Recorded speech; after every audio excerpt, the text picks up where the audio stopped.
happens when you look up explanations of situations. Standard hoarding. Why do I call it standard hoarding?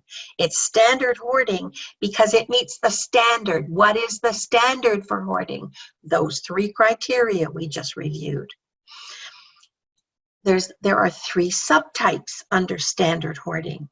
Indiscriminate hoarding. Those situations arise when people have an urgent, pressing, compelling need to acquire as much of everything that comes into their purview. And the more they have, the better they feel. All right? It's random. It's everything from soup to nuts. Anything that you can imagine can and is hoarded. That is indiscriminate hoarding. The next subtype is discriminate hoarding. It's not everything that comes into a person's area of control. There are specific things, types of things, categories of things that meet certain criteria. If you happen to be a person who hoards discriminately, would be really in your best interest to sit down and put a little time into figuring out what does have special meaning for you. What is that tipping point where it's just too good to miss? All right? Or even if it's not in great condition, even if you haven't used it in forever, it's just too tender. It holds residual value and importance and meaning for you. That's discriminate hoarding. The third type is really hard to identify. It's combined hoarding, where indiscriminate and discriminate meet, they overlap. Generally, this happens, usually, nothing is forever or always, but generally this happens when someone starts out to hoard or acquire excessively, discriminately. There are particular things, okay, or there's a time in their life when things just kind of came to a grinding halt. So there's a meaning behind it, and an understandable one. And then something happens and they just can't stay on top of it. And then before you know it, all manner of things that are part of everyday life start to pile on top. And when you're finished, or when you open your eyes to it and you look at it, it looks like indiscriminate hoarding. But you know that you're not an indiscriminate hoarder, all right?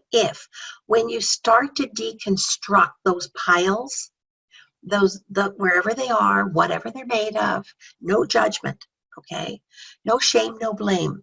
You start to work on them and you start to deconstruct them, and you find commonalities. Then you know you have a combined situation. The reason that's important is approaching, handling, and dealing with your discriminate hoarding is very different. It probably comes from a different place from indiscriminate hoarding. So the tools and strategies you need will be different.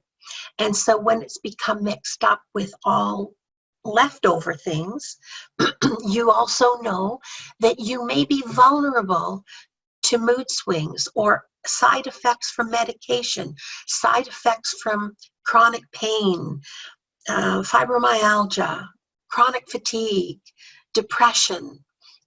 We're going to talk about some of those comorbidities today as well. So just know that you need to keep a special eye on your ability to self-regulate and stay within a range where you don't have to wake up one day, open your eyes and see, oh my heavens, what has happened and when did this happen? Okay, so that's a different kind of clue for you. The 3 pathways, this is where we're really going to get into self-assessment today. Now, I want to say something before we start. This self-assessment is not about overloading yourself, blaming yourself, or defining yourself as some kind of in some way permanently, intrinsically broken and flawed, and there's no hope. That's not what this is about. And please don't make it into that, because the way I want you to use this information is, that's something that is special to me and many others, but that resonates with me. And so what tools and resources, rather than some random approach to this, all right, kind of buckshot approach to hoarding, no, what do I uniquely as an individual need? What are my needs? What are my vulnerabilities? That's all this is about. Every person on the face of this earth has vulnerabilities, okay? Everybody gets something to deal with in life. You, me, the Queen of England, everybody. And you learn to manage it better when you don't overload yourself, when you respect yourself and try to identify what are the unique components that increase your vulnerability. So what do you have to do for yourself? What do you have to manage for yourself? And what do you have to watch out for that might be triggers to trigger that vulnerability? So the three pathways. Remember, the three pathways are, number one, genetics. But that genetic pathway has two components. We know that there are certain types of hoarding that have basically three chromosomes in common, all right? They're markers on your DNA. And does that doom you to hoarding? No, it does not. It just means that's something you need to keep an eye on. All components about learned behavior, all components in your environment presently, in your environment growing up, you need to take special attention to. So we also know there's a fourth chromosome. Johns Hopkins University did a collaborative study where they found a fourth chromosome, chromosome 14, and that chromosome exists when there's a familial pattern of OCD, obsessive compulsive disorder. Not the worst thing to have, but important to know if you are on that continuum so that you can deal with it. Combined with the chromosomal genetic pattern is learned behavior, all right, modeling behavior within a family. So what kind of rules? This is homework for you. Write this down, okay? If this resonates with you. What were the rules in your family growing up? The rules. Thou shalt not lie, thou shalt not steal, thou shalt not waste. Thou shalt not do other things, all right? Different from the rules, what were the families that you were inculcated with? Family values that you were inculcated with?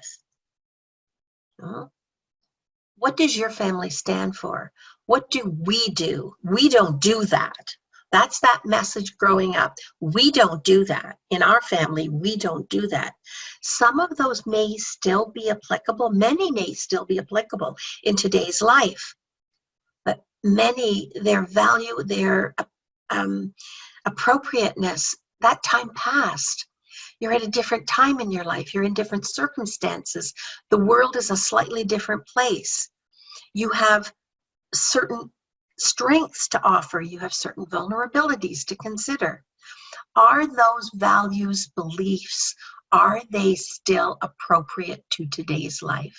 You don't stop being a member of that family. Nobody stops loving you and appreciating you and valuing you as much. It's just, it either works for you as an individual or it doesn't, all right? What were your parental values, all right? What did your parents stand for? Maybe you didn't appreciate them, but maybe that is part of, I'm going to introduce you to something funny that a client taught me this week. So the parental values are, we're going to talk about the parental values because they may be one of the voices on the committee in your mind that makes you crazy, as all of the thoughts and the oh, should I not? Should I? What about this? What about that? What about this? My client told me that she's come to feel that when she's immobilized, all right, on something, she feels like she doesn't know which way to go. It's like there's a committee in her head, all right? And that there is, it's a great name for it. So we all have a committee in our head.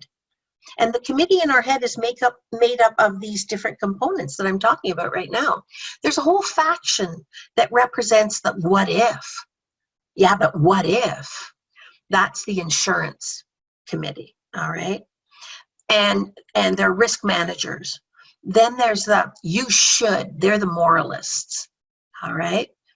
And you should do this, whether you're able to do it, whether it's appropriate or not. Should. That's that group. All right. Then there's the other group that are afraid. What's the worst that could happen? The worst could happen if I do that. If I do that, this could happen. This could happen. This could happen.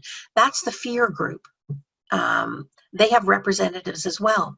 And so when you're trying to make decisions about anything we're going to talk about later, I want you to think of it as a committee. Add another component, not just hear and sense this kinesthetically.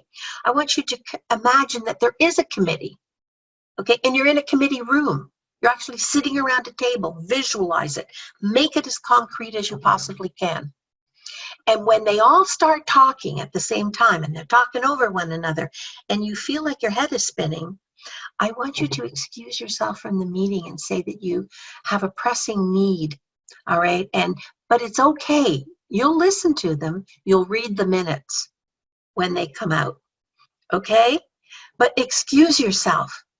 You are an individual. You know what your tolerance level is. You cannot possibly stay on track if the committee is ruling the roost.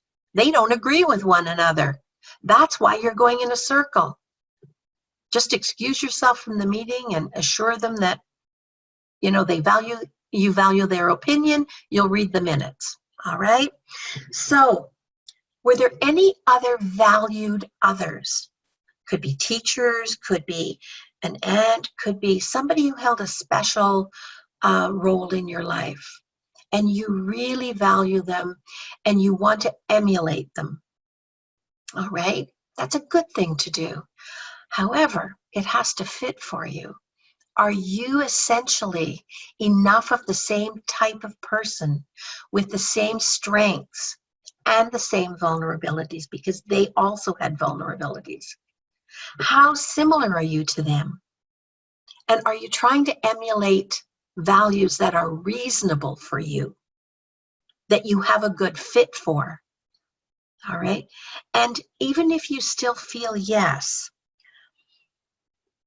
if it's not working, then the question to ask yourself is not shame and blame and how deficient you are and what a failure you are, or how you're failing. It's to say, is this the time, and what other skills and strengths do I need to develop in order to be able to achieve that state that I respect so much about them and want to make part of my own? We often do this. This is a good thing to do when we lose people in our life, all right? To ask ourselves, what 3 characteristics or values about that person who I love so much and I will miss forever, can I make them continue to live through me, because I respect those values, I respect those characteristics. So I keep them alive through me. The other is beliefs and behaviors. What other beliefs are there that are hanging out there that you pick up, maybe you've read, and behaviors, all right? Just track it down that way. Okay, so the second pathway are comorbidities. Now, comorbidities, that's just a $5 word for other existing conditions. You can actually They can be mental conditions or physical conditions. When I say physical conditions, things like Parkinson's and MS, at a certain point, there's a cognitive impairment that starts to happen. And so if that does start to happen, or that's part of your reality, you need to factor that in as well. Mental health. Now, I like to say, even if you don't, part of respecting yourself, let's back up a bit. Part of respecting yourself is acknowledging what you are actually experiencing. All right. And so when you haul out the DSM-5, Diagnostic Manual of Mental Health Disorders, version 5, and you go through what are the criteria for this disorder and this disorder and this disorder, you don't need to tick enough boxes to qualify for a disorder. It doesn't have to be at that level. You can be anywhere on the functional continuum. If anything that is associated with any of these comorbidities that I'm going to list for you, all right, is true for you, then factor it in. You don't have to label yourself. It's not about label. It's about identifying the ways you trip over your plan, your desire for different outcomes. What's getting in the way? All right. So, and we're going to, I also realized as I prepared for this podcast today, we're going to have to do a podcast on probably each of these comorbidities. All right. So comorbidities. Now, what I want you to keep in mind as I read them, if any of them resonate with you or they sound familiar, and you can get more information on what's involved either at the podcast where we're dealing with that, or you can go online to places like the Cleveland Clinic, the Mayo Clinic, Johns Hopkins University, and look up what the characteristics of some of these are. I have 3 clients in the last 3 months who are in their 40s and 60s, all right? And they have just discovered that their whole life they've been living with undiagnosed, untreated adult ADHD. All right? And they tick so many boxes, it's amazing nobody alerted them to it or that they became alerted to it. So let's give ourselves a heads up, okay? So what I want you to keep in mind as I list these is this: how severe or disruptive are the characteristics of this disorder for you? And if you know you already live with this, or you wonder, like, maybe I need to look up more about that, ask yourself, go back and ask yourself, since what age do I have a recollection of what's being described being a factor in my life? All right. What are examples, actual tangible examples, not vague feelings, actual tangible examples of where these characteristics of this disorder impacted your decision making and possibly life goals, and almost certainly then outcomes. This is not cast in stone. If you are still alive and breathing, you can change the track. Good information, accurate information is the first step. If you can imagine it, you can do it. All right, so the first, there's a list here. Believe me, there's 17. All right, depression. It isn't just the depression that can interfere with your functioning. It can also be the trial and error period with medication. All right, the ups and the downs of trying to enhance the optimal medication to deal with that as well. All right, you're not a broken individual. You have a chemical imbalance that needs a tool, but it's only an aid. Medication is only an aid. It is not the solution. Anxiety disorders, same thing. All right, eating disorders, addictions. Now, if you are living to some degree with an addiction, that's probably one of the very few that until you put in concentrated effort to deal with the addiction, you're going to have to be very forgiving of yourself for the ways you make progress and lose progress. All right. Addiction is a major factor that interferes at so many levels that I would hope that you would make that a priority to get whatever care and treatment and support you need. Right? And many of those supports are free. All right. Tics and Tourette syndrome. Autism. I don't see a lot of autism specifically, but I do see a fair amount of Asperger's. Asperger's is kind of a subtype. Schizophrenia. Now we're moving into some more seriously disruptive comorbidities. Dementia. Social phobia. Personality disorders. All right. OCD, obsessive compulsive disorder. We're going to do a whole show, a whole podcast on OCD. Obsessive compulsive personality disorder. Now that sounds a lot the same, and sometimes it looks to some degree the same behaviorally, but it isn't. Okay, it comes from a different place. Avoidant personality disorder. Dependent personality disorder. Paranoid personality disorder. Social isolation. One of the difficulties with social isolation that compounds the problem in a kind of a unique way is the more socially isolated we are, the more we are just rolling around with our own thoughts, fears, beliefs. It's like we're in a loop, all right? And we are social beings as human beings. We need other people. We need stimulation.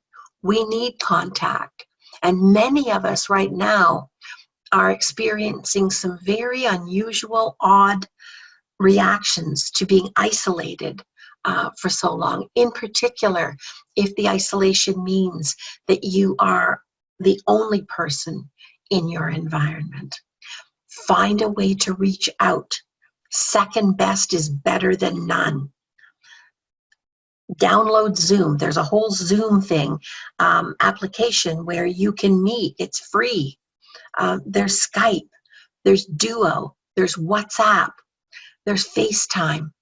Okay, face to face. Even if you can't be in the within the energy sphere of other people, is better than isolation. ADD and ADHD, attention deficit disorder, and attention deficit hyperactivity disorder. Interestingly enough, I took a course through Harvard, and I think it was Beth Israel. They collaborate. Every year I go down to the States, to Boston, and I take a course in the summer.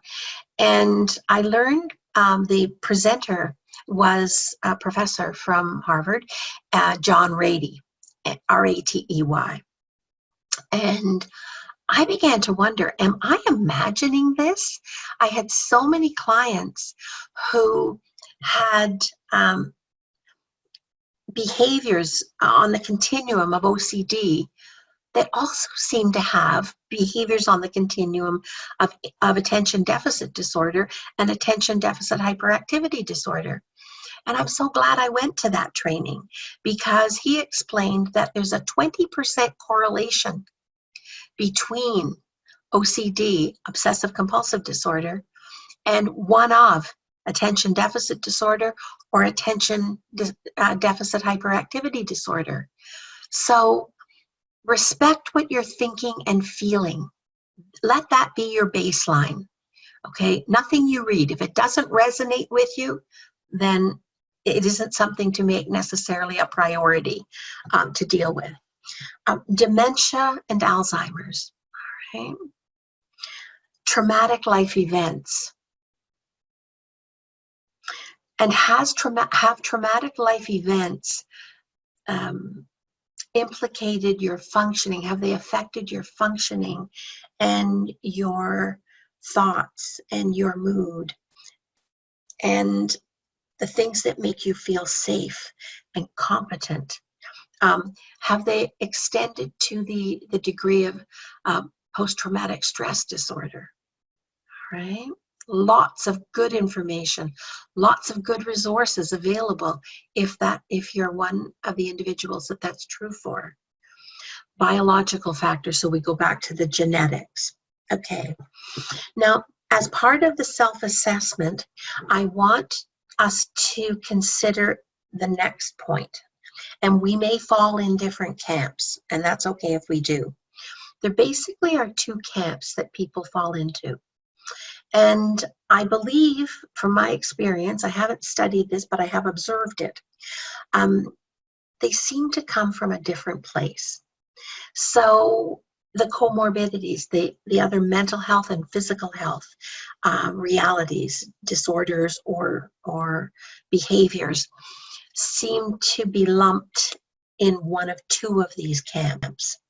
One camp is, the stuff is my friend, okay? The more I have of it, the closer it is, the better I feel, all right?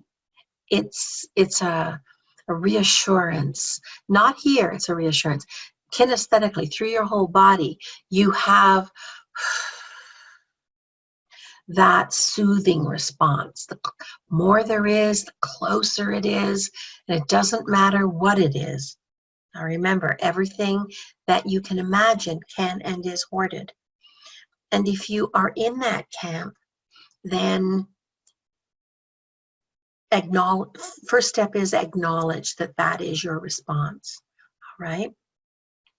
The other camp is a sense of being overwhelmed. And generally you only know that you're in this camp because in this camp, the stuff is not your friend. All right. You see individual pieces that you go, oh, I'm glad I have that. That's useful.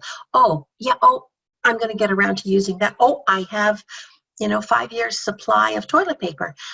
So I'm safe. That can be reassuring. All right. However, mostly you put blinders on, and the blinders, the apex of the blinder gets to be this big, and all you can see is one step ahead of you. 1 foot in front of the other out the door, 1 foot in front of the other back in. Quite often you're taking avoidance tactics, not to be discovered. So when you leave, particularly if you're in an apartment building, you're listening, and anybody in the hall, you open the door, but you can't get the door open the whole way, and you're scooting out through the door quickly, close it behind you, so that if anybody happens to come out of their apartment and head down the hall, you're not going to be discovered, right? And generally what happens, the people that I find who are in that state, they can have other comorbidities as well, but their basic challenge, all right, is depression and anxiety. And quite often they are very, yes, they can even be extremely, but healthily functional individuals. They go out to work every day, or they go to volunteer work every day. They have some kind of schedule, but they're telling themselves when they're outside. One clue when they're outside that this is their camp is when people say something to them, a compliment, for instance. They say to themselves, their inside voice, okay, says, if you only knew the truth. If you only knew the truth. All right. And so if that resonates with you, you're in camp 2. The good news is that's a good thing, because camp 2 is so much easier to deal with. All right. The first thing we have to do is we have to get the blinders off. Now, sometimes the blinders come off automatically because the mood shifts, or a medication is particularly effective, or some positive thing happens, and you're just lifted a bit. Okay, and so the blinders come off. You don't need to because you can only afford to deal with what you can only afford to look at what you can, feel competent to deal with. No shame, no blame there. It's not some deficit. It's just a protective mechanism. You can only afford to look at what you really feel you stand some fair chance of dealing with. Otherwise, a human reaction, a self-protective reaction, is to put on blinders and just kind of feel deceive it. Or sometimes we do something else. Sometimes we do a little stick handling logic in our brain. We have reasons then, and we apply reasons and logic to it. But it's all self-protection, all right? It means you're overwhelmed. It means you've lost track of where to start, how to start, and it all feels to some degree like you can't do it. You can do it. If you can imagine what you want, you can do it, all right? So these people are doctors, lawyers, judges, teachers, nurses, accountants. They make really good contributions wherever they volunteer. They have missions, they have goals, they have a standard. And quite often, when they're outside, in the outside world, out of their environment, they take, some pride. They take some care with how they present themselves. All right? This is the easier camp to deal. Both camps can be healed. This is the easier one. All right? So if you're nodding, bonus. All right. All right, now. So in that second camp, what has happened that has caused the buildup is that while the blinders were on, while you felt that sense of being so overwhelmed, you stopped processing the things of everyday life. Okay, and so much stuff comes into our everyday life unsolicited. You just keep track of the amount of paper that comes into our life unsolicited. It's surprising that more people aren't brought to a grinding halt, because paper is very challenging. Paper almost seems like there's an obligation when you get a piece of paper. It could be useful. Maybe this information, I don't want to deal with it right now, so it becomes part of a pile. There are logical good reasons why paper builds up. Should it build up? Should you give into that? There are lots of strategies. We're going to have a whole podcast on dealing with stuff that comes into our environment unsolicited. Okay? Okay, so the basic question, let's go back. Sometimes you're going to hear me say, let's go back to the mattresses. I love The Godfather. Let's go back to the mattresses, the basics, okay? And the basics are, how well are you managing not just your physical health, but your mental health? Are you binge watching all of those horrible news forecasts on who's dying where? All right, to the point when you're overloaded.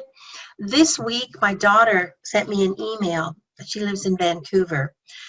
And she sent me an email and she said, have you seen Anderson Cooper's coverage of the woman who lost her husband when he was supposed to live? And she said, it's just, like he loses it. And of course, I'm a big Anderson Cooper fan. And so I thought I'd go and I'd just kind of drop in. And, I realized something, that no matter who you are, no matter what you know, no matter what your training is, there is a kind of I think it might even be a natural curiosity just to be struck by the train wreck. All right? There's that overwhelming sense of, whoa, and it's almost like you're along for the ride. But I also discovered that when I was watching it, I was starting to become emotive and emotional. And I realized as a therapist and as a counselor, I'm not doing that person any good. This does my becoming emotional and upset, feeling badly, feeling a part of this does zip for that person. If I truly feel compassion for that person, I should be asking myself, what can I actually do to help? Can I help that person or can I help other people in some way? All right. Um, because otherwise, could it just be emotional voyeurism? All right. And so my daughter and I both independently have decided the moment that starts on television, I'm off. It's not that I'm not interested, but I will not disrespect them by being a voyeur on their tragedy. And when I start to feel overwhelmed, like, oh, there's only so much of certain politicians that you can tolerate.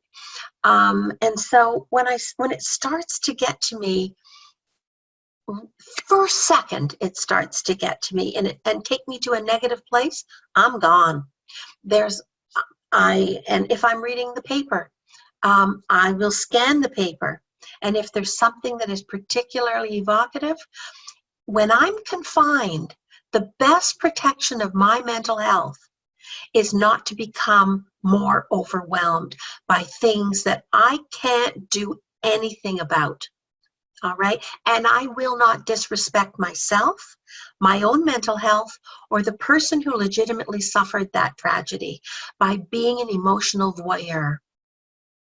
That's just not healthy. So trust yourself. Trust your own reactions and be guided by them. All right. To manage your own mental health, particularly if depression, anxiety, or any other disorders or illnesses are something that you're already dealing with. We are all in a compressed episode where we are likely to react larger, okay? And we don't want to have to turn our emotions off in order to deal with it. We want to be adults. We want to modulate them and manage them. All right. So how well are you taking care of the balance of your physical health and mental health? A really important question to ask yourself, and don't allow yourself to go there. Keep your antenna up. What would it take to overwhelm you? And if you're already in a state of partial overwhelmness with clutter, please respect yourself and value yourself enough not to add to it, not in one little bit. So we have about 15 minutes, and these are, my nose is itching, I'm sorry. We're going to go through different thinking styles, and this also is going to be your homework. All right, I want you to watch out for these. One is all or nothing thinking. There are no gray zones. All right, it's right, it's wrong, it's black, it's white. There's only one right answer. There's only one standard that is good enough. The steps along the way don't count. Black and white, all or nothing thinking. You know that. You know when somebody's doing that, when they say, well, I didn't kill anybody, so what was the alternative? All right. Or I didn't do some extreme behavior. It's like it doesn't count at all. Yet, no, life happens in the middle. Life happens in those spots between absolute polar opposites. So watch when you're under pressure or you're feeling stressed or vulnerable, that you don't resort to all or nothing, black and white, true and false thinking, okay? The second thinking style I want you to keep an eye out for is overgeneralization. Now, overgeneralization means, and the way I hear it most is, yeah, no, I tried that once and it didn't work, so I'm not going to try it again. And you say, well, how long ago was that? Oh, well, it was like 25 years ago. But I learned that lesson. And you haven't changed in 25 years. Your circumstances haven't changed in 25 years. You haven't learned anything in 25 years. You haven't grown any way in 25 years. How are those two conditions? How are those two environments similar? All right. So it's generalizing from an inadequate minimal experience where you had a bad experience. Maybe it's safe. What does it take for you to be safe? To try more options. All right. To leave yourself open to the possibility that conditions, I might be different. Conditions might be different. I might have more skills. I might be more developed. I might be more ready to do a little part of it, to try it. Do you need somebody to coach you? Do you need what do you need to have a broader risk management in trying options? All right. Because what we do every day, we go out and every day we come back at the end of our day, even if we're doing circles around the house, and we're different people. We know more. We've learned something, hopefully, during that day. We have changed as people infinitesimally. Well, all those sands make a beach. All right? All those little grains of sand over years make a beach. Enjoy the beach. Take a chance. Take a calculated chance. If somebody makes a suggestion, modulate it and try a piece of it.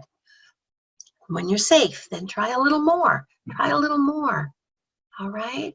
Otherwise, you doom yourself to life isn't in boxes. Jumping to conclusions. Okay, where I see jumping to conclusions, I see this sort of as a protective mechanism, but it's not really a healthy one.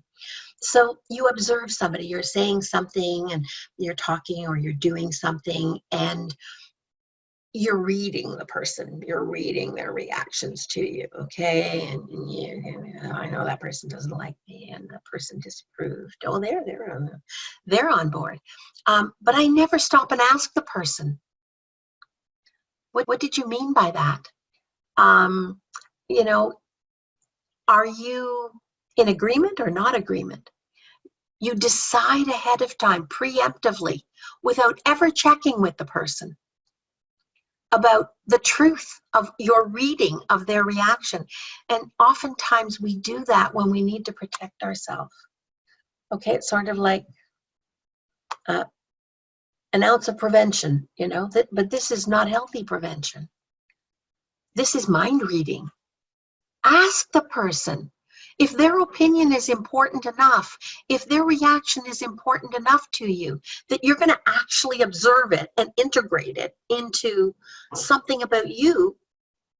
It's important enough to ask them the meaning of their reaction. At least give them the chance to tell you the truth. Then you know. Then you've got something concrete to work from. You don't have to be guided by people's reactions unless you consider your behavior yourself independently, authentically inappropriate and not in your best interests. Magnification and catastrophizing. Okay, something happens and it's like, oh, it's bigger than life.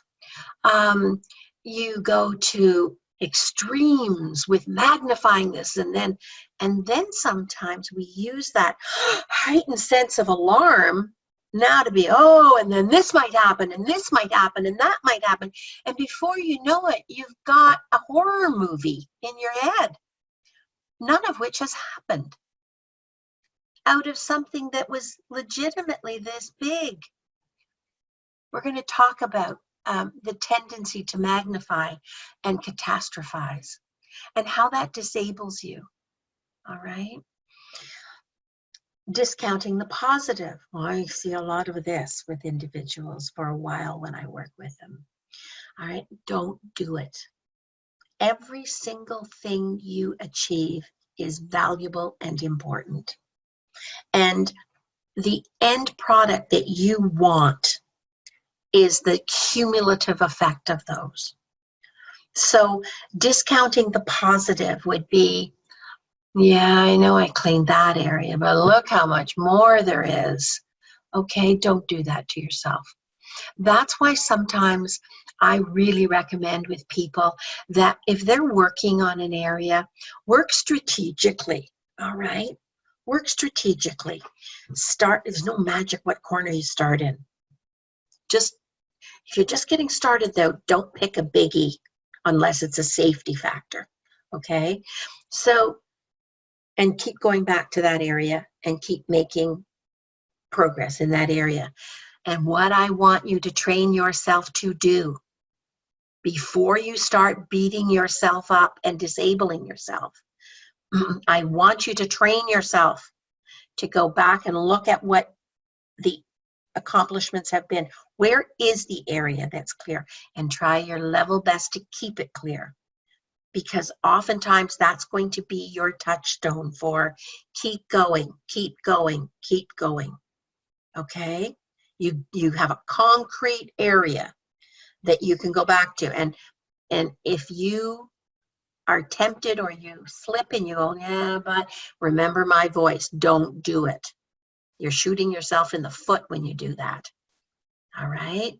You're removing part of the very foundation of the energy and the self-esteem and the self-worth that drives you.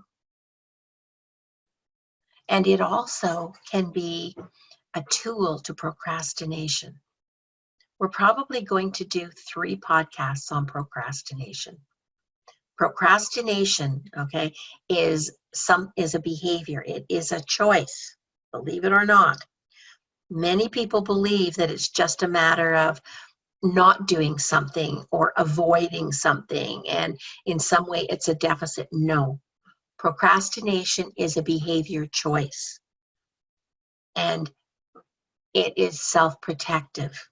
It protects you against something else that is bigger and scarier than the term procrastinator or anything you say to yourself or anybody else says to you. Okay. Emotional reasoning. Emotional reasoning happens when I just don't feel like it. I just don't feel like it, or I feel this, so it must be true. Take this one to the bank, folks, okay? It is important for us to know our feelings, to respect our feelings, but also not be guided by our feelings, right? Feelings aren't facts. Feelings are just our emotional response, our hormonal and chemical response within our body, sometimes that are, unique to us. That's why they're important to know and acknowledge and respect. They're also important. They can be important if they're healthy feelings.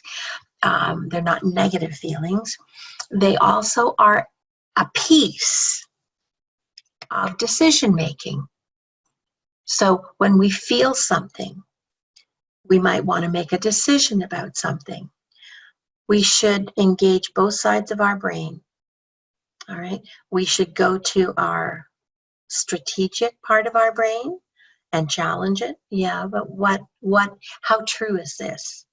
And if necessary, if people send me emails saying it would be helpful to have a little bit of a coaching session on how to do that, I'm happy to do that.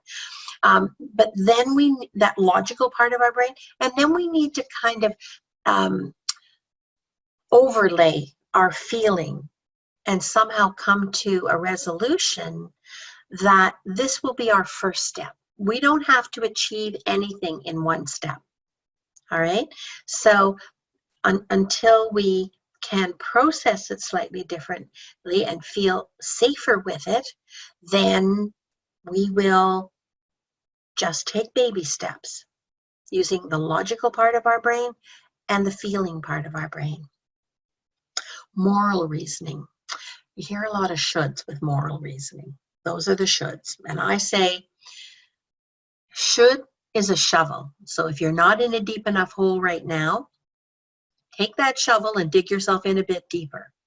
Because should is a rule. It never accomplished anything, but it sure defeated a lot of people. There's no should. There's can. What do I need to do? And do I have the tools and resources to do it? And if I don't, what do I need to gather to myself in tools and resources, knowledge perhaps, in order to do this thing? Double standard. Double standard is a way to avoid taking responsibility. So there are special rules apply for me. So you need to do that, but I don't need to do that. And we can work that in reverse as well. It's okay, I would forgive you. If I was your best friend, I'd tell you one thing. But if anybody asked me to be my own best friend and tell myself something, no, I'm expected to perform to a higher standard. Those are, go back to those family beliefs and values, what you were taught, and challenge them. How appropriate is that to this situation and to you? And how much does that meet your needs? We're going to do a whole podcast on needs, wants, wishes, all right? And how to look for our needs, identify our needs, because that's why we were given life. We were given our uniqueness because we have needs, legitimate needs that we should be making a priority to have met. Sometimes often when we don't get our needs met, we stop taking care of ourselves in other ways. That can result in clutter, even to the point of hoarding. Labeling. Labeling is like handles that you try to apply to yourself or others, okay? And all that does is help you move and put that situation, that person, yourself, in a box. We were not born with handles. We were born with legs and arms. Sometimes if we can manage the use of acknowledging a label, but don't personalize it. Yes, I hoard. Does that make me a hoarder? No, I am more than the hoard. If someone uses the term hoarder, it's just a short form. It's not your identity, okay? If you have OCD or OCPD or depression, you're not just a depressed individual. So watch out for labels if you use them. Never, ever allow yourself to be defined by them. All right? They represent perhaps one of the vulnerabilities that you need to look out for, know more about, gather more tools and resources and skills to deal with. Okay? Labels are something that you can peel right off. Never, ever apply them to yourself or other people. Underestimating oneself. Sometimes we defeat ourselves. You know, we're going to wind up on this one and the next one. So sometimes we defeat ourselves. We're just so worn out. We're just so discouraged that we underestimate what we can do, what we can ask others to do that meets our needs. And we generally leave ourselves in a void, or we're in a void before it happens, before we start underestimating what we can do. One way to deal with this, okay, there are a number of ways to deal with this, but one simple way to deal with it is to consider that every day is a new start. You can't change the past. You can't change what you did yesterday. Sometimes when I have a real screw up of a day before in some way, like it's just like, oh, rather not remember that. I miss the mark in so many ways. I say to myself, tomorrow's a new day. When I wake up in the morning, I say, I can't change what was, but It doesn't matter how many times I get knocked down. It only matters if I don't get back up. And I don't have to be a hero. Today, I may only get up in a little way if that's really, truly all I can manage. But that doesn't mean that tomorrow has to be a little day. Every day is a fresh start. It's a really good thing at night, okay? Shower and wash the day off. Take a shower, watch all the things go down the drain, and start the next day fresh. It's a visual. It's not because you need to shower every day. It's a visual. It's a way, if you blame yourself or you hold yourself to very high standards, you criticize yourself, have a shower at night, wash it off. Tomorrow's a new day, Scarlett. Okay? Last one, overestimating oneself. There are a few situations where you really want to keep your eye on this one. Because if you overestimate, generally you set yourself up for disappointment and failure. Where I see a lot of this is people looking at a job to be done and they go, oh, that's going to take like half an hour. When really and truly, anybody who was looking at it more objectively, who understood what that job was better, didn't have such a vested wish in getting it done, all right, would look at it and say, pretty much a half day. So when you overestimate your ability to do something because you underestimate either your energy, that's where I say, check yourself. How much fuel do you have in the tank that day? And if you're just getting started, get a timer out and promise yourself 15 minutes. And when the ding goes off, it's okay to stop. Now, if you're on a roll and you're just getting started, do one more 15 minutes. Set the timer. Here's the deal, though. If you set that timer again for that second 15 minutes, you have to finish it. The reason you have to finish it, there's no should, but you have to finish it for your own self-interest, is this is the beginning of self-regulation. Later on, you'll be able to do in half-hour chunks a number of those a day if you have the fuel in the tank. But it's part of respecting yourself too. You don't promise 3 hours fuel when you're feeling like you have half an hour. The other thing that's really important, we're going to wind up on this, is that if you fall into the trap of being on a roll and you keep going and you're just starting, well, anytime really, no matter where you are in the continuum of maintenance, you're not going to come back to it. If your recollection of that, your experience of that was, couldn't do that again. All right, it's going to preempt your ability to get started. Slow and steady wins the race. We're going to finish on this note because this is true. It really, truly is the somewhere between 15 minutes and half an hour a day. But don't do half an hour when you're starting. That 15 minutes and half an hour a day, every day, that is going to get you to where you want to be, and it's going to keep you to where you want to be. But in the meantime, no shame, no blame, no bullying, no criticizing. Respecting yourself for how much fuel you have in the tank and applying the fuel to your 3 goals. What are they? Joy, fun, and play every single day, or your fuel tank is going to empty pretty quickly. You're going to be going on fumes.